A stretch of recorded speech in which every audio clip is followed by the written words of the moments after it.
All right, let me ask you, what are the things that you think should go into a good preparation for marriage? What comes to mind? I know you may be thinking of things like getting close to God, and that's right. Staying away from premarital sex, that's good. Coming, like making yourself visible for women, they'll say go out so that men will see you. That's okay. Um, what else? You tell me in the, in the comment section. So I've realized that when it comes to talking about marriage and preparation for marriage, many times we major on the minor and we minor on the major. Yes. So that's what I see that happens. Because let me give you an example.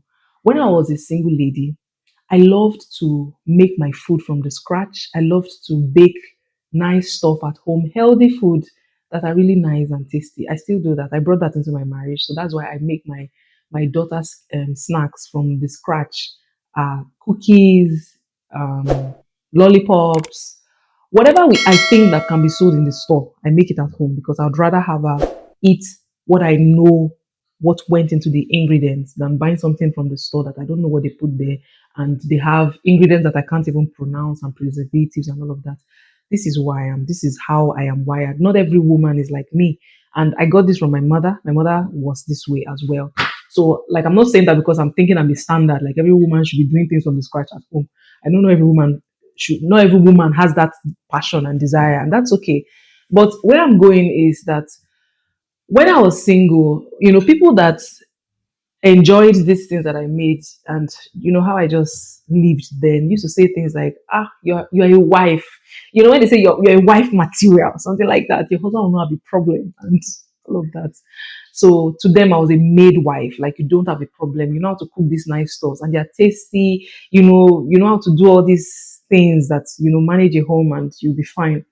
But I realized that these are not the things that make a great marriage. In fact, it will add a lot of spice and flavor. My husband loves the things that I make. My daughter loves the things that I make, and that's really beautiful for them. I envy them. Like, I'm happy for them, but these are not the main things. Do you get?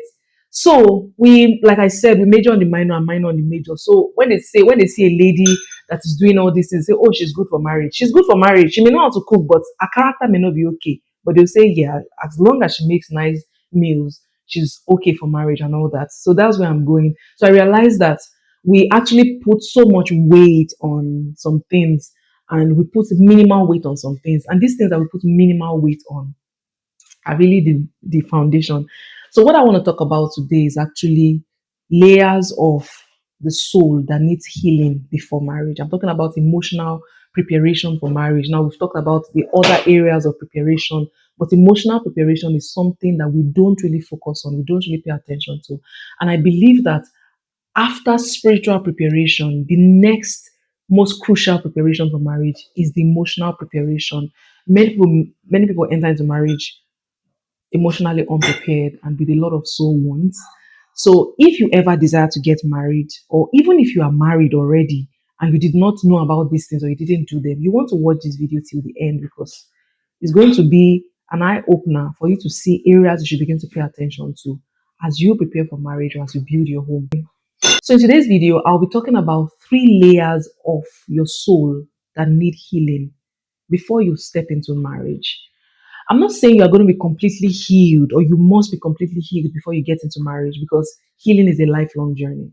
Things happen in life that would keep, pressing on our souls, and it's just part of the package of being on this side of eternity. So as we go on in life, we must continue to stay on that lane, like my mentor would say, on that lane of healing, because healing is a lifelong journey.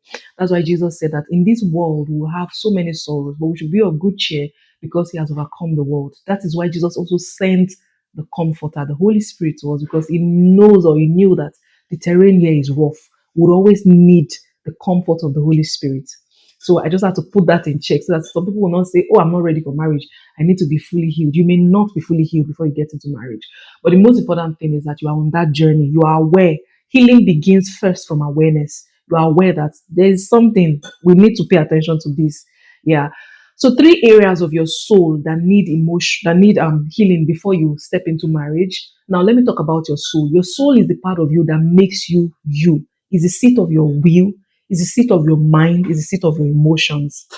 So now, these are the three layers I want to talk about. The first layer of your soul that needs healing before marriage is your mind.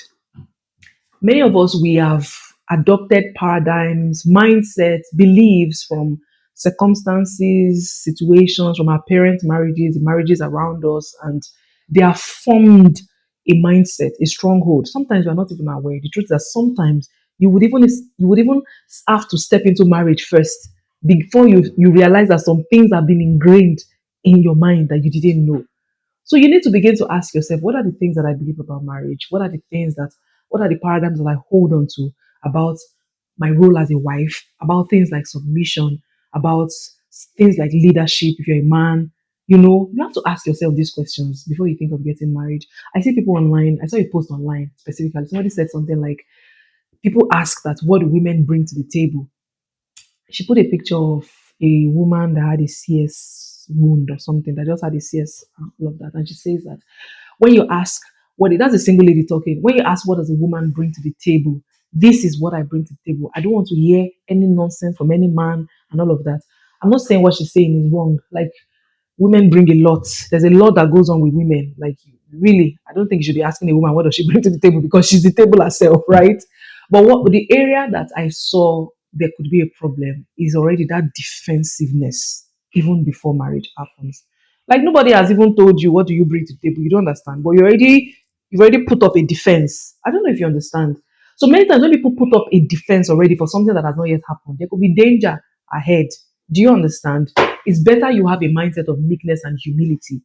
But when you're already going out with that defensiveness that no man can do this to me, no woman can try this with me, you will have problems, because eventually the people that you will attract are people that will try those things you are saying nobody can try with you. Do you understand? I don't know. That's how life works. Because there's a reason that defensiveness is there. There's something deep seated in your mind that you may not even be aware of that is creating that in you. Do you understand? So I just thought to address that. So look into your mind.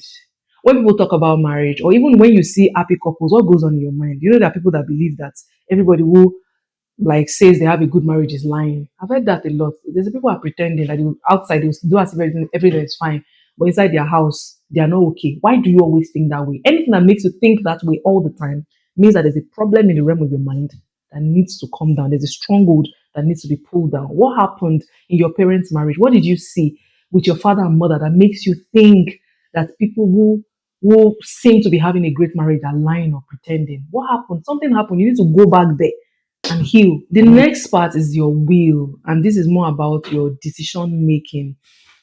Like, yes, your decision making is based off of your belief system too, and also past experience too, but it's the part that helps you make decisions.